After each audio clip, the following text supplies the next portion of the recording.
Well, hello. You're back, and I'm very happy about that. So I think I'm going to come over here and get a stool because I need to sit down and have a talk with you guys about what's going on. And yeah, so I probably should warn you that this is mostly going to be a video where I do a lot of talking. No surprise there. It's nothing new.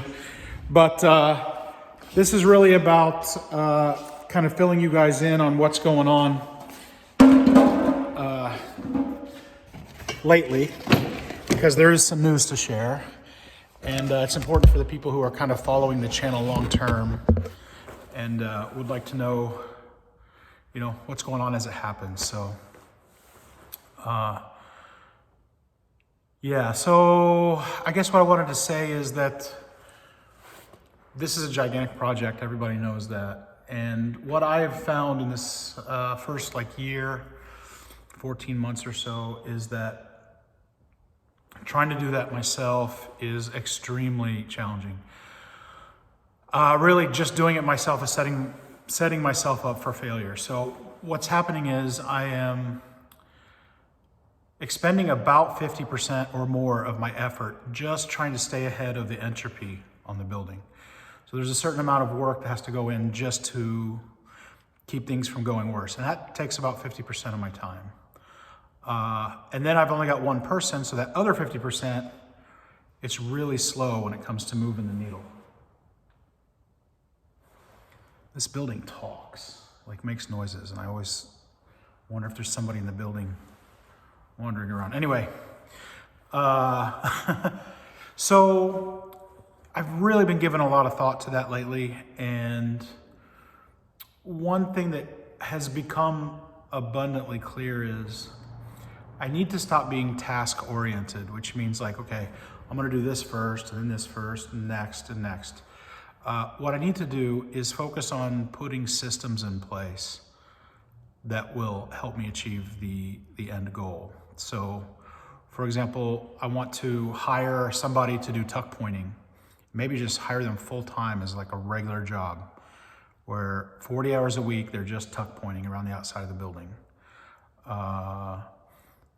Systems that are perpetually in movement and moving the needle, moving the project forward, so that it's not me just trying to play catch up all the time. So now that we're kind of on the same page there, I wanted to let you know that I called the city to have them come out and do an inspection. You're like, what? Why would you do that?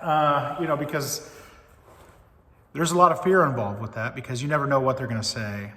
And, but there's one undeniable fact is that this is this is a small town, and this is a gigantic project. It's not like in Chicago where there's 1,000 buildings like this, and people can kind of skirt the rules or whatever.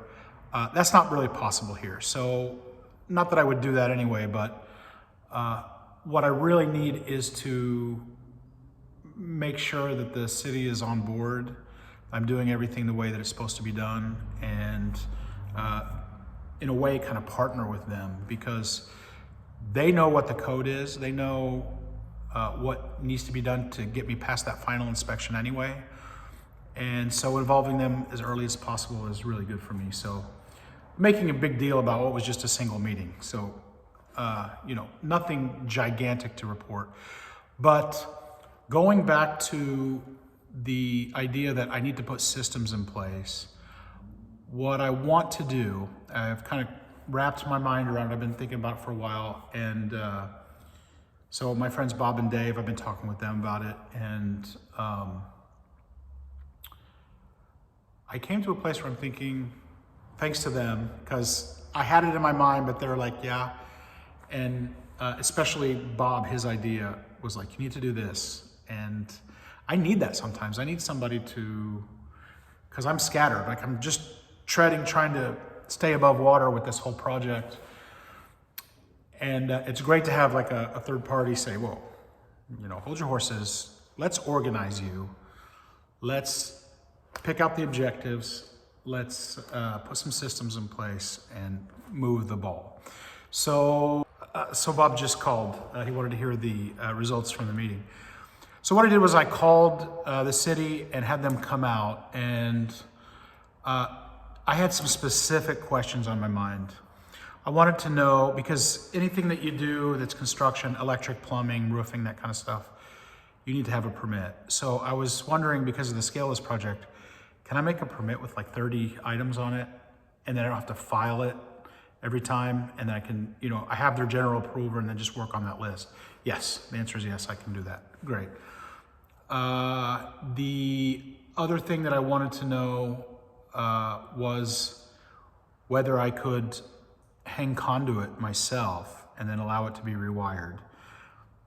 They weren't as optimistic about that. So there is a scenario where you could work with a licensed electrician and do it together. But anyway, there's so much conduit already hung here. A licensed electrician could find the routing basically from any one point in the building to any other point in the building. So really not a big issue. But this is the kind of the big reveal. One of the systems that I want to put in place is to segment off a section of the building and focus on just that and try to see if I can get it up to code and get like a renter, right? So get a business that would rent here and help to at least generate a little income, which I can put towards other projects. And then maybe someday in the future, a little more and a little more. And they were not opposed. So what they were saying was, it's not their job to be for a project or against the project. There's the code, and that's it. You operate within the laws. You have the right to do what you want. So they said that one good thing is that they had adopted the International Business Code. So I can reference that and I can get all the information that I need to know what's going on. I'm going to very quickly, because before they came, I thought, well, if I was going to segment a section off, how would that happen? So I'm going to take you now and give you a little tour and kind of show you what I was thinking. And I think it's a pretty good solution. So let's check it out. Okay, so this area is a problem. This is the older section wings of the building, and they're 3 stories high. So as part of the process of getting up to code, you have to meet fire code. And if I wanted to say, for example, segment off this area, then I would need a firewall between this section and this section. And the problem with a firewall is that it has to go from the foundation all the way up to the roof and through and penetrate the roof in order to be an acceptable firewall. Once that happens, these are considered 2 different buildings in that case, which is great for what I want to do, because once I segment a section off, if I can get up to code and get occupancy, then that's technically a separate building. So that means I could actually insure it, which would be amazing. So yeah, so this older wing, that older wing way down there, right all the way down there, and then this wing all the way down there. Those are the 3-story branches of this building. So that is a harder nut to crack. That is a harder nut to crack in terms of like breaking it piece by piece. So I'm going to kick that can down the road for the moment. I don't have any choice but to kick it down the road. What I am going to do is this. If you notice here, this section, all of this, all of this, all of this, all of that, and all of that are single floor. They don't have that second and third floor. And the beautiful part about it is where I would segment it is a brick wall that's 4 bricks thick, goes from foundation through the roof and continues on up. So technically this can be divided into a completely different building than that officially. As a matter of fact, one of the things that they mentioned is depending on the use case, depending whether it's, say it's like a restaurant or a pub or a retail space or whatever, each of those categories has a different allotment of square footage to when you trigger the need to have a sprinkler system. And that's one of the most expensive renovation items. So ideally what you would do is consider that there's a crow making noise. Consider that a separate building from the old wings and divide it into separate spaces. So what I was thinking was, actually, how do I best explain this to you guys? So the firewall is 4 bricks thick. What they mentioned was that each one of those spaces at a certain, depending on the category of business that would be there, depending on the square footage, there's a certain amount of square footage that would trigger the need to have a sprinkler system. So someday in the future, there would have to be a sprinkler system in the old part of the building because it's just really old timbers basically everywhere. This is concrete floors and brick walls. There's nothing to it. So if I can avoid a sprinkler system in here at all, that's what I want to do. But like I said, they said that depending on the category, certain square footage would trigger the need for that. But if I divided, this is one rental space, and this is one rental space, and then the area over there with the fork truck and the open area, that's a third rental space. Technically, those are 3 rental spaces, and I asked them, I said, well, what if a business wanted to rent more than one business space? Is that okay?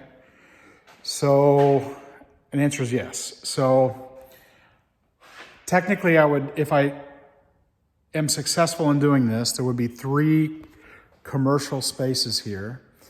It would be considered 3 spaces, 3 rental pieces of real estate within one building.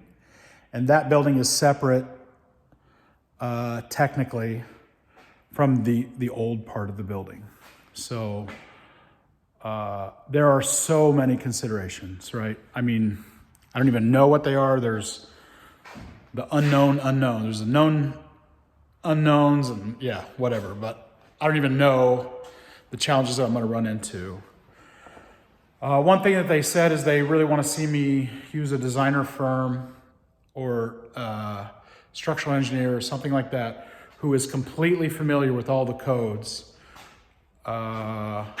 Because, I may want an electric panel, I have to have accessibility for people that, use equipment to be mobile. And, there's all kinds of considerations that have to happen. So by hiring that design firm, which I'm guessing is super expensive, we can make a map of how to get this portion up to code. So it's scary sharing this on YouTube because, I'm being public about it. It's not scary because of the city or whatever. It's scary because if I'm being public about it, I have to make progress. I have to actually do it. So, yeah, that's the scary part. Because up until now, I'm just like piddling around trying to get stuff out of the building. And this is where the bullet hits the bone on this one. So, but yeah, it would be incredible to get at least this part of the building insured, and which is basically impossible at the moment. And I don't think any company would insure this. But yeah, what do you guys think? So if anybody out there happens to know a licensed structural engineer who wants to sponsor a YouTube channel, like an official sponsor, not for a sponsored video, but like be a patron of this channel and this project and fixing this old Buster Brown shoe company, that would be amazing. That would be really amazing. So I'll just put that out there. I usually get about 3,000 views on these videos, so maybe somebody out there could hook me up. But barring that, I need to do a lot of research. I think there's a lot of work that can be done because if it's not electrical, plumbing, and roofing, I'm able to pretty much proceed. So there's so much stuff that can be done. The windows can still be replaced, you know, weatherizing, that kind of stuff. So I'm going to continue on with that part of the journey, and we will see what happens. This is kind of a hallmark moment because up until now I've been in the dark. I have just been moving on blind faith that something could be done here. It was great to hear that, you know, you build monsters in your mind, and I have so much self-doubt, and I thought, man, if I tell the city what's going to happen, the whole project's going to come crashing to an end. And it was great to hear that it's just a matter of code, right? So there is the expense, that's the monster. But nothing says that this has to happen tomorrow. So yeah, so if I can get this done and get a renter in here, that is going to help to amplify the speed and so forth. So yeah, I'm just gonna leave that with you guys, and please let me know what you think in the comments, and I will see you guys again next time. All right, bye-bye.